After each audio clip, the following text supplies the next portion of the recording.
we've grown by 57-ish thousand people over the last 5 years in Northwest Arkansas.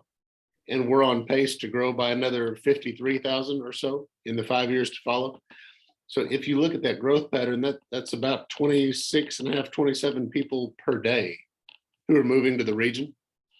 And if you think about what that impact looks like over the next 5 years, I always tell people, you know, if your morning commute's kind of slow now, give it a minute because it's going to get worse. Okay, so that's a double-edged sword. That's a great thing that we have that many people looking to the region, because that brings with it all of the diversity, all of the culture, all of the new nuances of life that are coming here. It also puts that much more of a strain on our employers. And I'm sure that some of you can relate to this, but what does it mean to you most directly? It means that we're now dealing with, am I frozen or is it just me? You're not frozen. There we go. My slides weren't moving.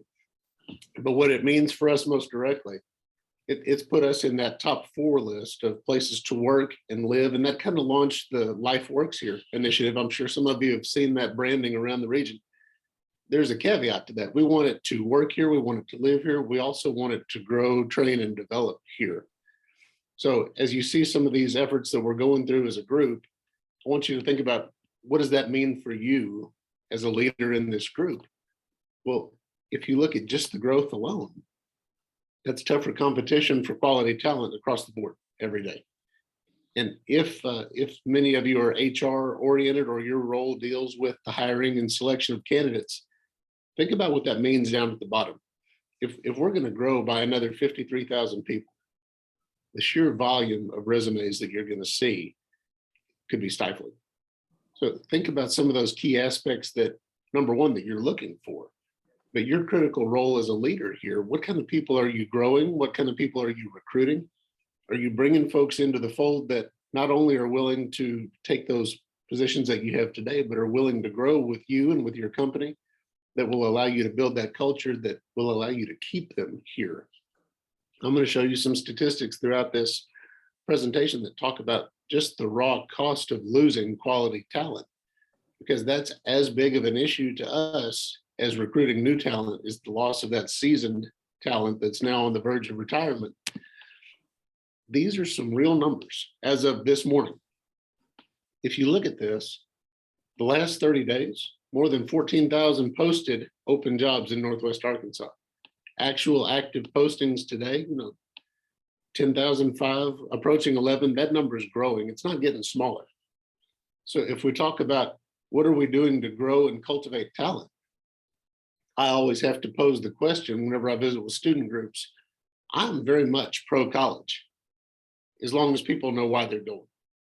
If people are going just for the experience, if they're enrolling as an undeclared major, trying to figure out life just a little bit, I tend to ask the question, what about taking some of these entry-level jobs for a short time, or even for a permanent role? Get some life experience, get involved with a company, kind of develop, grow, learn who you are, give them a chance to help coach and mentor you in the process, and maybe not go through some of those life moments that we likely all experienced in college at some point. I won't speak for the group, but I know that I had a lot of growing up to do as a freshman. Whenever I walked onto campus for the first time, I needed a lot of information about, what am I going to do? What is my life? What is my goal? This gives our employers a chance to help with some of that. Just to kind of look over. Joe, do you mind if I interrupt with a question? No, I hope you will. Of all of the new people that are moving into Northwest Arkansas, do you find that they're moving already with a job in hand, or they're coming to look for a job? So not to cop out on it, I would tell you it's a very mixed bag. I'd say that we're probably seeing 60% moving here with a job offer in hand. Mm-hmm. That also brings spouses, it brings family, it brings children of all ages. Some are employable now, some will be in the future, but we also have a lot of folks moving here looking for that opportunity. I mean, so yeah, I would say we're probably 60-40, 60% of them with job offers in hand, and then the other 40% coming with the hopes of finding one.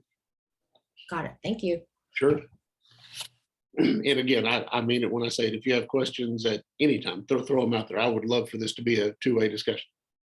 But I know that I'm looking at some of the names on the list. Some of these jobs will probably ring true with you. If I look at our needs, we live in the land of retail. That's going to be there all the time. But if I dig just a little bit deeper, our IT roles are going through the roof around here in terms of need.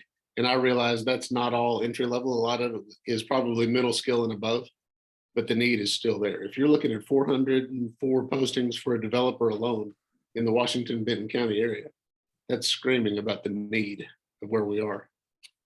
Healthcare is a constant for us and it's on the rise. And if you think about the healthcare roles that we're working with, we can recruit all the specialty physicians in the world to come work here. They are only as good as that support team that helps hold them up. It's like any other role. A head coach is only as good as the team around him. Probably couldn't be any more true than in the healthcare world.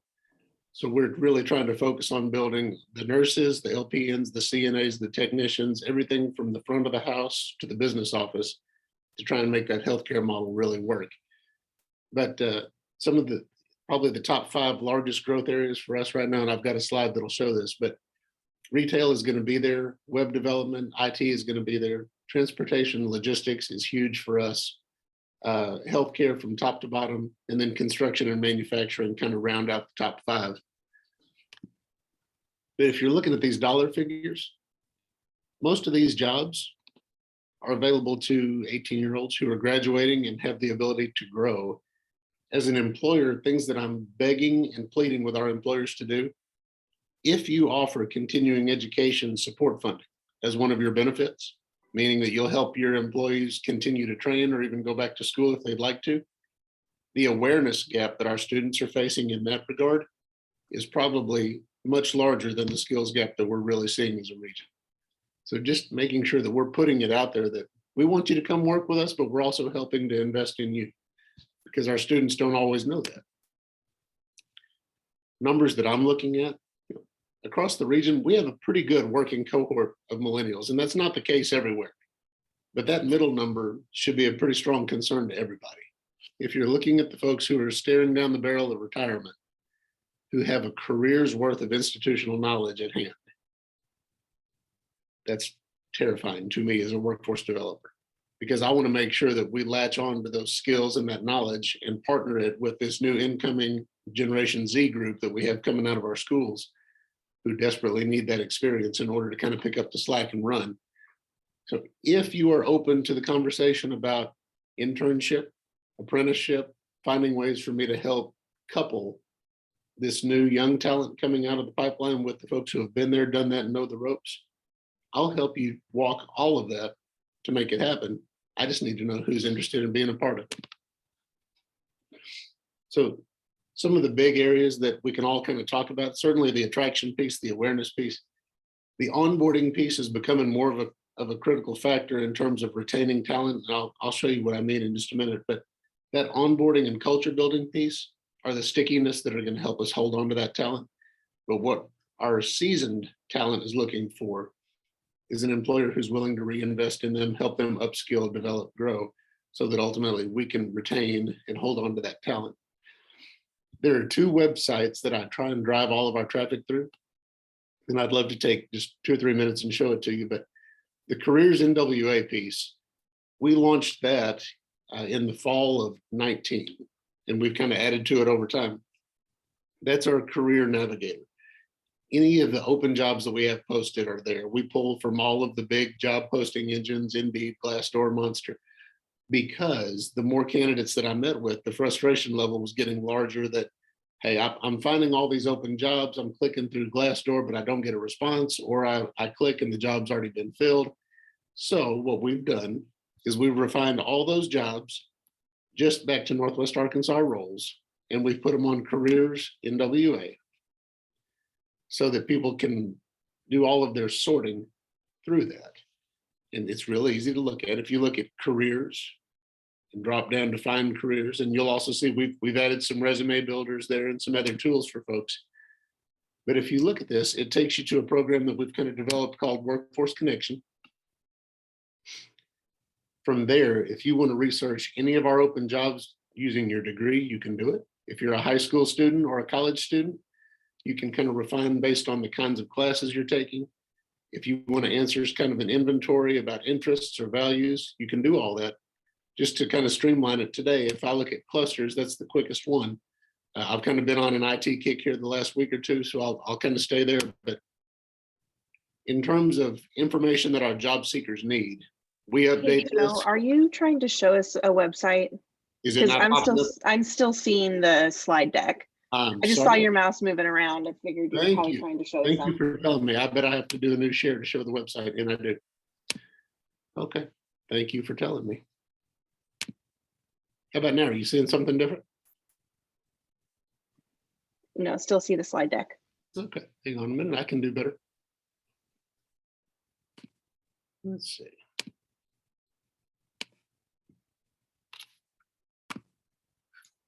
This is why I love questions. I wouldn't have even known. How about now? You seeing the same stuff? It changed, but it's still PowerPoint. Okay.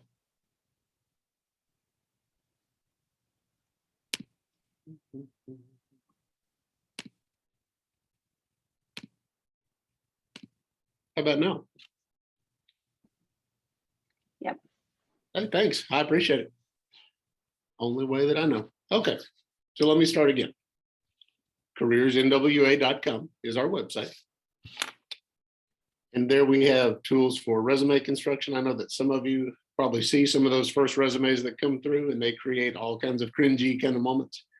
This helps create more of a template that we'll all be proud of. So take a look at that. It also has some of those employer outreach features. Once a candidate launches their resume, it's available to our employers to look through and sort. But if we want to find careers in the area, now I'm back to where I was a minute ago. Thank you for letting me know again. But we can refine all of those 10,000 plus jobs based on any of these filters. So just for clusters, and I went to IT, so I'll stay there. But information that our job seekers need, they need to know kind of what that average entry-level pay across the region looks like. And as an employer, it's a great tool for you if you want to kind of compare notes as to where you are with some of the competition. I won't outwardly broadcast that as a benefit, but it's there. And our candidates can also see how many jobs are open. You know, if I want to be a developer today, 238 of those active this morning. But now I can actually show candidates, hey, average salary, how much education do I really need to stand out in the crowd? Because that competition word is going to be very real. What does the employment trend look like for our candidates? Where the rubber really meets the road, can I show you the employers who have those jobs posted so that you can point, click, and apply for those jobs all in one place? Or if we have high school students especially who are trying to go down the road toward college, they just don't know what to major in. We've already done some of the legwork with employers asking where are they getting the most success from candidates so that we can start to do some college coaching for students also so that they can avoid that undeclared major conversation when they start. So those are tools that are out there for any kind of career that we can wrap our arms around. And if we don't have you as an employer there, that open invitation is there. Please let me know and we'll find a way to draw your job postings back in. But careersnwa.com. There's also a calendar here. If you have employment events coming up, I need to know about those because I want to help push those out to the world. So we have a calendar here that is all for workforce development related events. If you'll email me, it's just joe@nwacouncil.org. I'll post all those for you and help get the word out for them. So that being said, I'm going to see if I can find my way back to my PowerPoint. And y'all will just have to let me know when we get there.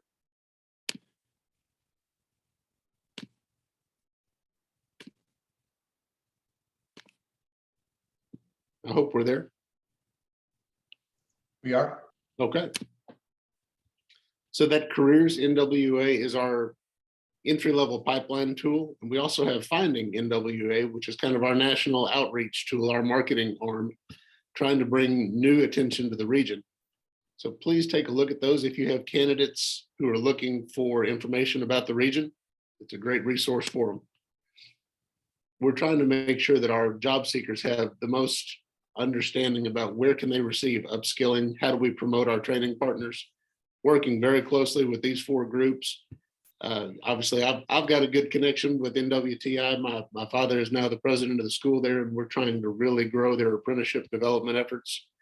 We work very closely with NWAC on any of our programming that takes up to a full associate's degree.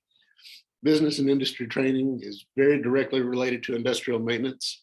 So we work with them with our food service partners quite a bit in terms of technicians. And then through the UA Global Campus, last year we helped about 1,400 plus candidates take advantage of flexible online workforce related training. Those are out there at training.uark.edu. Some of those courses are free. So just trying to make resources available to our job seekers is another big push for us. I spend a lot of time out in our region's high schools, working with students, trying to bridge that awareness piece.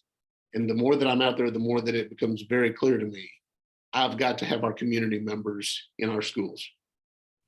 As I talk with students, some of them are trying to struggle with what mom and dad do after they leave. They don't even know.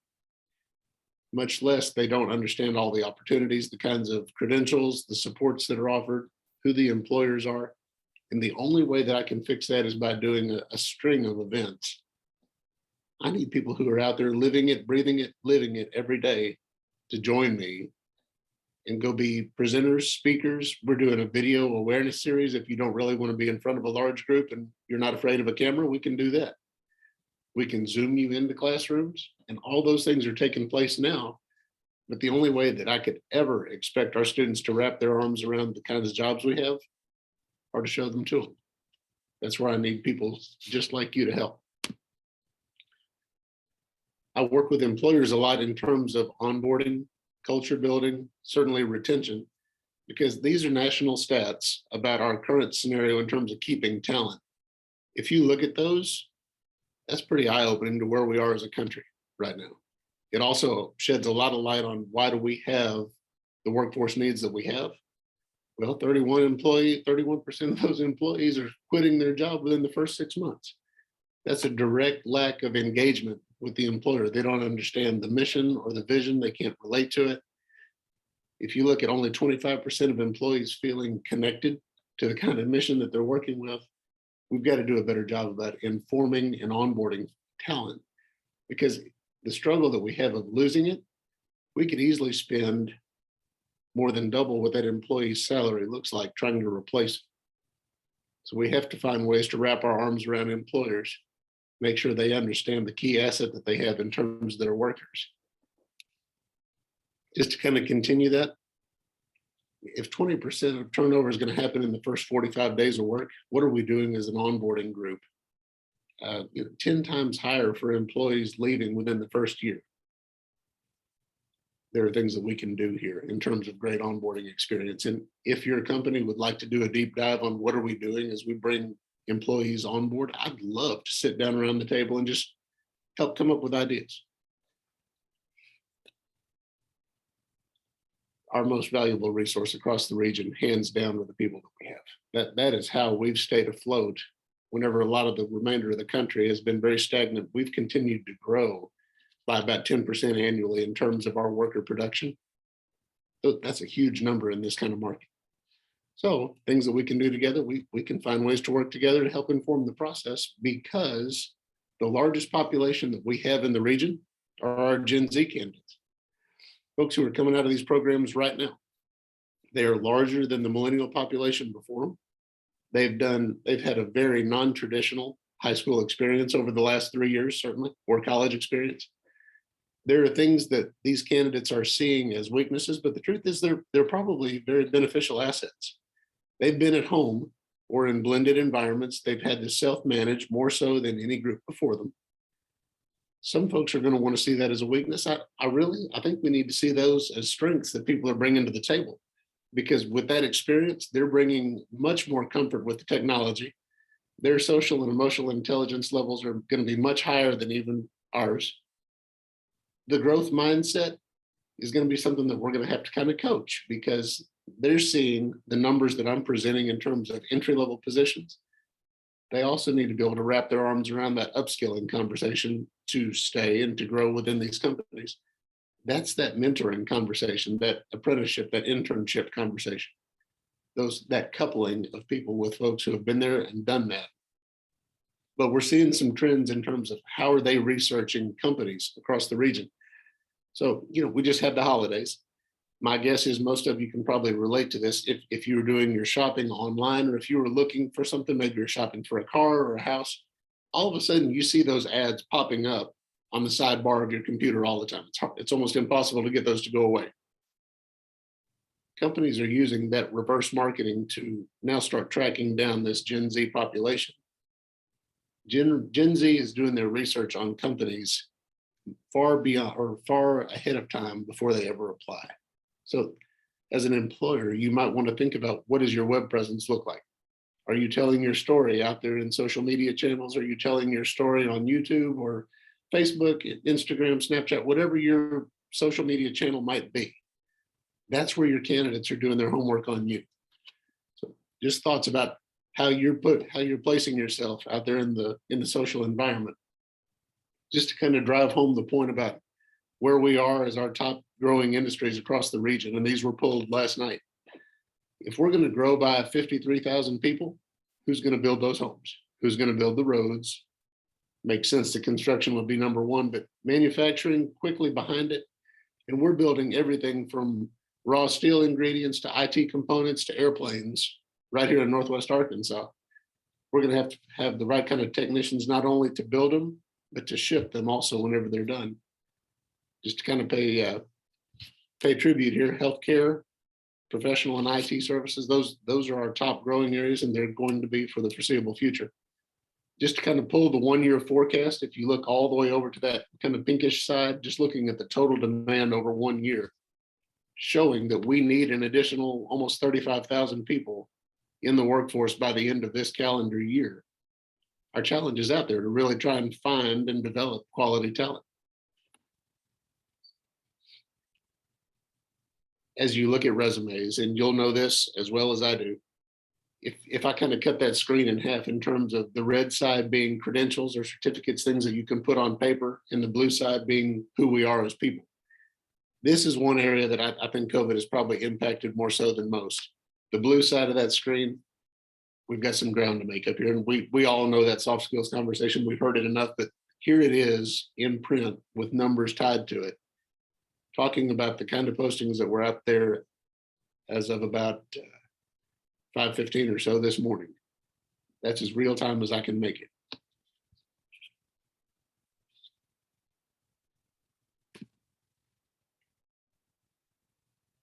I have to circle back on this because I'm becoming a much larger believer in it by the day.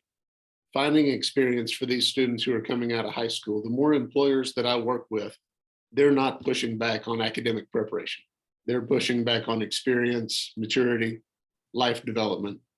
We've got to find ways to engage as many of our employers as we can in offering some form of entry-level experience that these graduates can latch onto, and hopefully offer the chance for them to grow within the company. So if, as this conversation matures, if I can interest any of you in going down the internship, apprenticeship, even part-time internships, I would love to expose your company to these students so that, number one, they know you're out there, but number two, that you have an opportunity to kind of comb through some of this talent coming through the pipeline, hopefully hold on to some of it. We are currently doing apprenticeships in all those areas because the old perception, which might be the most dangerous word in the human language, is perception. The old perception of apprenticeship was just that blue collar work, that dark, dirty, dangerous kind of work, the tool belt oriented kind of work. Well, the truth is that tool belt oriented work right now is paying more than some of our professions with a master's degree. But we're also doing apprenticeships in some of these kind of newer areas, especially on the IT side. And I know that a couple of you on this call can probably relate to that because you've been a partner with us in some of those. But if you'd like to go down this road, apprenticeship is one of those areas where I can pay for all of the candidate training. The only thing that employers are on board for are the salary of some of these candidates. There are ways to do that where it's really cost effective to you, so that hopefully we can help talent grow here, develop here, and stay here. that is the quick once over of kind of where we are workforce development wise right now. And if you've got questions, comments, concerns for me, I'm available anytime to you, but thank you for giving me a chance to come back and visit with you and kind of show some of the pictures that we have to go with it. I will turn it back to Ed and Tim if there are no questions for me. Sure, there's A some quick- questions. Oh, I have a quick question. Yes, ma'am. Joe, I'm Casey Cowan. I work for the Northwest Arkansas Food Bank. And on that list for internships, I didn't see 501c3 or nonprofit, but would that be something that you would still be willing to entertain, Absolutely. just for nonprofit management? Or, we have so many, the food bank's grown so much and we have so many different, departments and areas that someone could, experience or, dig into. So you would support that as well. I would love it. And next time that you see Kim Daniels, please tell her I said hello. Oh, I will. I will. I just met with her yesterday. She's great. She's a longtime friend of mine. Oh, yeah, I'm pretty excited to have her on board. So yes. Okay. Well, we'll reach out if we, whenever we do that. Is it pretty formal? Is it like a grant because sometimes we have intern, but it would be nice if it was kind of that unrestricted where it wasn't so much reporting, but just more learning and hands-on. So I'll So, tell you what, I'm not a formal kind of guy. okay. I'll just come sit with you. I'll bring the snacks and the coffee, whatever we need to do. I love it. I can walk you through the process. I love it. Okay. We'll reach out. Thanks for that. You got it. Anything else I can do for the group this morning? Hey, Joe. I'm Tiffany. I work with Partners for Better Housing. I have some thoughts about doing some construction-related short 2-minute video type things you could use when you meet with high school students. If you could find some time to meet with me so we could talk about it, Absolutely. Tell you what, let me offer this to the group. And normally I have all my contact information on that last slide, but I'll do two things. I'll give you both my email and my cell number, and I hope that you'll use them both. So and as the group is ready, my direct email it's Joe, Joe, at NWA Council.org. And my cell number is 479-306-9923. I have 3 little bitties, and in my spare time, I'm a farmer, so I don't sleep anyway, so call me anytime. And I'm glad to help in any way that I can. You have the questions? So I've got one, Joe. Yes, sir. So with the current incentives to enter the workforce without a degree, right? There's going to be a lot of really, really smart people who are going to be doing that. Really talented folks are going to be doing that. I know one, I'm related to one in particular, who's gotten a technology job, and particularly in tech, and Christine and Rachel and Hayden, you might be able to speak to some of this. As they start moving up in the organizations and seeing jobs, management jobs that require degrees, how are companies going to sort of start reconciling the fact that they're going to have really talented people without degrees, in line for those things? So again, my plea with our employers is kind of two-pronged, and it addresses what you're talking about. I know that whenever I was a freshman in college, I needed a whole lot of help growing up. I had that freshman, we'll just call it that freshman wake-up moment about April of my freshman year, where I realized that I probably could have done things a lot better if I had had a little experience or a little life. I'm encouraging our students to really look at some of those entry-level opportunities, make a little bit of money. My guess is if I polled the group here, most of you would tell me you worked at least part-time going through college, and you survived it, and it was good for you. On the employer side, what I'm really asking employers to do is to help me showcase the folks who are willing to onboard people at the entry level and continue to pay for their continued education. Meaning, maybe your candidates come to work and you let them leave at 3 and they go to their coursework from 5 until 8 in the evening. And there's not a thing in the world wrong with that. If I had a company willing to pay for my college education, I'd do that in a heartbeat. But that way, it's not an either or, it truly is a both. And those employees, hopefully at that point, are a little more loyal to their employer for investing in them. So, there are going to be folks who are diehard, absolutely. I'm going to college. Mom and dad said I'm going to college. That's where I'm going. Okay. But for the folks who are kind of on the fence about it, rather than try and flood that system with folks who don't really have a clear destination in mind, I think these entry-level job opportunities are a great option, and they can circle back and go to school once they really have a little bit of awareness about who they are at that point in time. I think there's a blend for both there. You think we'll ever see a situation where companies will begin considering experience in a lieu of degree? I think we're fringing on that now. I really do. Do I think that the university institution, as we understand it, will cease to exist? No, I think there's always going to be a need for the university model. I just think we're also seeing a workforce need where it's really opening doors to some of these entry options that may not have been so readily available before. So employers are kind of latching onto that also. Good. Joe, do you track household income growth each year in your sector, or do you touch that? We have the ability to certainly track it. It's Do you happen to know what it's I do. Average household income. I can actually show it to you. Yeah, Give me just a minute here. I'll pull up.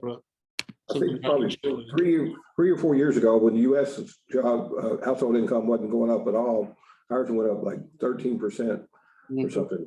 Compared And to we tend to stay on that growth pattern while the rest of the country's staying pretty stagnant. Yeah. Median family income for this MSA right now is 74.9. So for a family of four. For a family of four, right? Is that household income? Is that same thing? Household income? I'm going to pull up the most recent report that I've got, and it's going to validate what she's talking about. Let's see. There's a really big racial disparity hidden in that number, but the median is about 75. Yeah, as I'm looking at this report, and this is coming from the tail end of 20 versus 21, so it's going to be a little outdated. At the end of 20, we were upper to mid 60s, which would validate where we are currently in the low 70s. So the answer is I can run those reports. I'm not chasing the income reporting as deeply as some in our office. Right. I Sure. try to kind of keep my focus on getting people into an employable position, but I will tell you her numbers are pretty well right on the mark for what we talk about around here. Mhm. Some would tell you that as average household incomes go up, you multiply that times 3, and that should be the average home price in the marketplace. Yeah. If it's over that, it means you're overheated. Yeah. So, okay. Just a little footnote there. Sure. Do a test whether we're in a bubble or not. That's a little how you do it. Yeah, I'd say we're in a very strong economic position as a region as opposed to where we see the rest of the country, but that impacts everything from housing to fuel to groceries and everything in between. Mhm. Any other questions? Well, Joe, we sure appreciate you taking your time. And I think everybody can see that there's some great work being done, data-driven work, and really collaborative type stuff that's happening. And you're seeing a great example of it sitting in front of you here. So we appreciate you, Joe. Yeah, great job, Joe. Thank you. The invitation is sure there. If I can ever help or include any of you, please let me know. Yeah, I hope some of us will engage. That'd be great. Yeah. Thanks, Stay Ed. warm and Thank you, dry. sir. I think things might get a little bit damp out there later, so stay warm and dry if you can. Yeah, we're glad to have, by the way, Clay Carlton and Judd Simmingson on the line with us. They're not part of this forum regularly, but that were invited to join. And Judd's, of course, with the community health group, and Clay's with Buffington. So, both big employers, obviously. And thank you, guys. With that, we'll go into our let you guys go and go into our confidential session. And we appreciate everybody coming. Unless you have other questions for Joe. And thanks, Ed and Tim and everyone. Thanks for letting me hop on. Okay. Thank y'all. Hey, good to see your name. And you too, Judd. Hope you learned, I hope it's helpful.